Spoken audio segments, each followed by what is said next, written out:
Vamos lá, eu vou emendar um pouco na fala do Júlio aqui, né? Acho que, como ele já bem comentou, né? O cenário aqui não está nada fácil, né? Assim, a gente passou, acho que muito tempo de 2022, né? Falando que a gente está pouco preocupado com o cenário doméstico e eu acho muito preocupado com o cenário internacional. Eu acho que agora em 2023 acho que muda um pouco a chave, né? A gente, claro que fica preocupado também, acompanha com bastante cautela o cenário internacional, mas a preocupação maior nossa hoje está realmente na questão doméstica aqui. É, no preço dos ativos. Então, é, mas de outro lado, né, a gente entrou nessa eleição já, a gente comentava isso, né, que a gente viu o risco eleitoral como, de certa forma, pequeno para a Bolsa por conta dos níveis de valuation. A gente entrou já no nível de valuation já muito amassado, né, muito barato, em diversos ativos. Então, diversas métricas que a gente acompanha, a gente vê realmente a Bolsa hoje em patamares muito semelhantes a 2014, 15, que era um ambiente bem hostil de investimento, com juros também próximos de 14%. É, uma economia lá na época, claro, caindo, né? Então a gente ainda não está nesse cenário aqui dentro. É, mas, de certa forma, em termos de ambiente, eu acho um ambiente que relembra um pouco ali aquele ambiente que a gente passou ali nos anos 2014, 15. Mas, como eu falei, o valuation já está lá, né? Então, a gente tem que navegar com essa dificuldade aqui de pensamento, porque a gente tem uma bolsa realmente barata, mas um ambiente que a gente sabe que toda a expectativa que a gente tinha, eventualmente, de fluxo de investimento para a bolsa, né? Sair da renda fixa, migração para a renda variável, isso aí naturalmente não vai acontecer, pelo menos não nesse primeiro semestre, dado todo esse retardamento de queda de taxa de juros, né?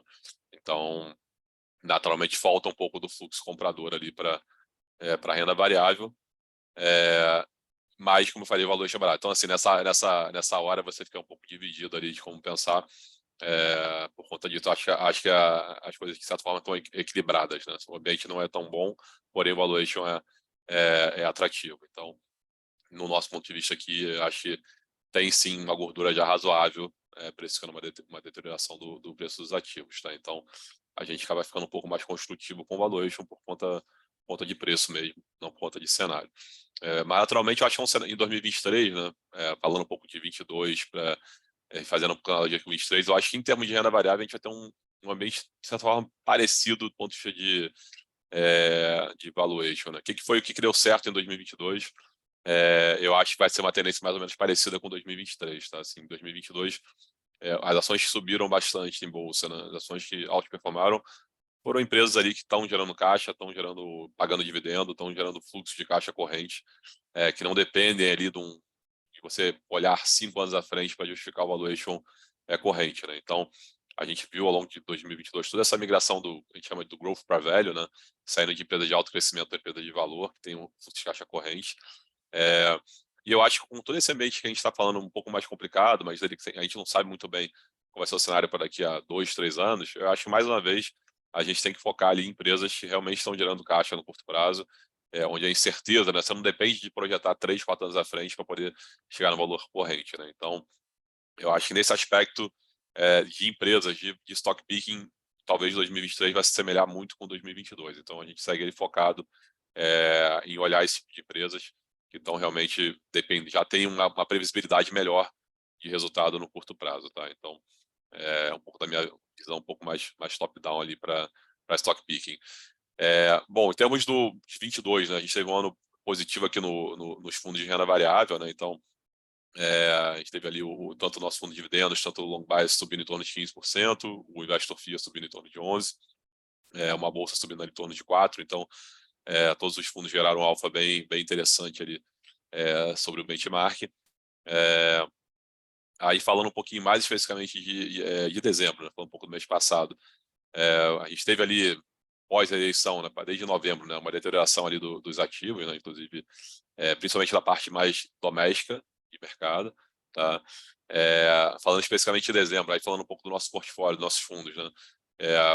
Os ativos que mais sofreram no nosso portfólio foram a Eletrobras e a Loja Renner. Eu acho que a Eletrobras, o mercado teve muito barulho com toda essa questão de interferência nas estatais, né? O mercado naturalmente ficando com receios de maior interferência do governo na Eletrobras, apesar dela ter sido privatizada. A gente, acho que durante todo o período que a gente teve o papel, né, a gente tem a posição ali desde 2020, a posição que a gente carregou ali antes da privatização, a gente entende que a empresa está muito blindada, assim, qualquer intervenção ali acho que a facilidade do governo intervir hoje em dia na Eletrobras, diria que é quase igual a intervir em qualquer empresa privada em bolsa, né? Você tem hoje um estatuto que está claro, que diz que você tem uma participação do governo que é de votos de apenas 10%. Então, para o governo realmente conseguir mandar, além do que ele tem direito de voto, ele precisa mudar o estatuto, ele não consegue, o estatuto é uma empresa privada, acho que nenhuma lei consegue sobrepor ao estatuto de uma empresa privada. Então, para acontecer realmente alguma coisa ali de interferência maior, tem que ser uma medida muito drástica, e que aí eu acho que naturalmente teriam outras preocupações que a gente teria aqui com o mercado se isso ocorrer. Não vejo isso acontecendo, acho que o governo tem outras prioridades. Então, eu acho um pouco de barulho, mas eu entendo. O papel acabou pesando um pouco ali no final do ano. Mas a gente segue bem convicto aqui na tese, a gente não alterou nossa visão. Acho que foi uma posição ali que sofreu muito nesse ruído, né? O papel que sofreu no mês foi a Renner, eu acho, assim como todas as empresas domésticas, né? Empresas de varejo. Acabou sofrendo um pouco com esse outlook. A gente teve ali um final de quarto trimestre, né, um pouco mais fraco, tá? Acho que o mês de Natal, de forma geral, não foi positivo ali para as empresas de varejo, de forma geral. A Renner não escapou, deve divulgar um quarto um pouco mais fraco do que a gente tinha. Então, acho que tem uma questão, principalmente para vestuário do clima, né? A gente está tendo ali um verão extremamente chuvoso e de certa forma, frio. Então, todas as empresas de vestuário que migraram a sua coleção para a coleção verão estão tendo que vender a coleção de inverno, praticamente, né? Então, naturalmente, você tem uma venda ali abaixo da expectativa da coleção, e isso está impactando ali a Renner e outras empresas do setor. Então, o momento de curto prazo é realmente um pouco pior, mas essa é uma das empresas que a gente comenta que, apesar de estar num ambiente um pouco mais desafiador, está com valores abaixo dos patamares que estava ali em 2015, né? Então, acho que pouquíssimas vezes a gente viu uma Renner negociando a 12, 13 vezes o lucro. Nem ele em 2015 chegou nesse patamar. Então, a gente mantém a posição ali, mas foram duas empresas ali que sofreram no mês de dezembro. Algumas empresas foram bem, foram exatamente empresas que a gente comentou ali do perfil de investimento que a gente tende a buscar, buscou ao longo de 2022 e tende a buscar em 2023. Né? Então, Cielo, BB Seguridade e Auren foram três posições que foram muito bem ali no mês, subindo quase 10% ali, com uma bolsa que caiu. E basicamente sem nenhuma notícia especificamente micro, mas eu acho um pouco dessa leitura do mercado de realmente fugir para ativos mais seguros, que estão realmente gerando caixa, que tem múltiplos baixos de curto prazo.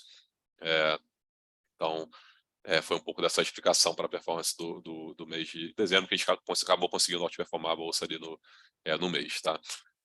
Falando um pouquinho de mudança de posições, a gente iniciou ali algumas posições novas no mês de dezembro, aproveitando um pouco o preço. Uma delas foi a Minerva, uma posição que a gente carregou ao longo do ano de 2022, uma posição bem vitoriosa. A gente tinha zerado ali ao longo do mês de outubro por conta de preço, o papel teve uma certa realização no final do ano, muita preocupação ali com demanda de China. A China realmente desacelerou um pouco das compras de carne. A gente entende que essa questão de reabertura da China possa levar a um aumento de consumo. A gente é até mais bullish com commodities ali de consumo do que realmente de investimento, como uma questão como a Vale. Então, a gente voltou até a posição ali da empresa, voltou a montar ao longo do mês de dezembro. Outra posição que a gente voltou foi a Equatorial. A gente tinha realmente vendido a posição por questão de preço, papel deu uma realização. A gente voltou a comprar a Equatorial e encerrou uma posição que a gente tinha de energia. A gente fez bastante uma troca ali relativa dentro do setor. A gente vê algumas oportunidades ainda de M&A aparecendo, que a Equatorial pode se beneficiar. Então, a gente acabou fazendo essa troca. A Vibra, uma posição que a gente também já teve, chegou a ter ao longo do início do ano, a gente zerou. A gente voltou com essa posição que eu acho que também, mais uma vez, né, tem ali geração de caixa, tem um múltiplo baixo de curto prazo, depende muito pouco do cenário macro. O papel sofreu bastante ao longo do ano. A gente voltou a investir em uma posição pequena, mas voltamos a investir no setor. E a última posição ali nova no portfólio foi a MRV. O papel sofreu bastante no final do ano também, naturalmente por toda essa questão macro. Está sofrendo também com uma parte de real estate que ela tem nos Estados Unidos. Mas a gente entende que isso aí já está no preço. Uma posição inicialmente era bem pequena, a gente sabe que o momento ainda não é bom operacional, mas o preço já está interessante. A saiu de 12 para 7 reais, basicamente, em poucos meses. Então, a posição que a gente iniciou ali ainda pequena ao longo do mês de dezembro. Tá? E posições que a gente encerrou, basicamente, foi a 3R, uma posição que a gente vinha carregando ao longo do ano, dentro do setor de petróleo. A empresa vem decepcionando um pouco no desempenho operacional, né? Como a empresa, de certa forma, tem um pouco de ar de startup, então tem risco ali operacional. A empresa foi criada recentemente. Até então não vem entregando um pouco do que a gente vinha esperando. Papel bastante barato ainda, a gente não acha realmente papel caro, mas a gente queria ver um pouco mais de execução antes de voltar com a posição. Teve mudança dos executivos anunciados agora no final do ano, a saída do CEO. Então, uma coisa que a gente botou ali um pouco no stand-by, a gente gosta do valuation, mas dada a execução ainda não muito boa, a gente preferiu ficar um pouco de fora. E a gente reduziu marginalmente ali um pouco de posição de visibilidade e reduziu um pouquinho a posição de Banco do Brasil e aumentou em Itaú, só um play relativo. A gente segue gostando bastante de Banco do Brasil mesmo, com todo o ruído de intervenção, mesmo sabendo que é uma empresa estatal. A gente vê aí, ainda dentro do setor de bancos, Banco do Brasil e Itaú, sendo as principais posições ali do setor que vão entregar resultados bons aí nesse primeiro semestre. Bom, acho que é isso, pessoal.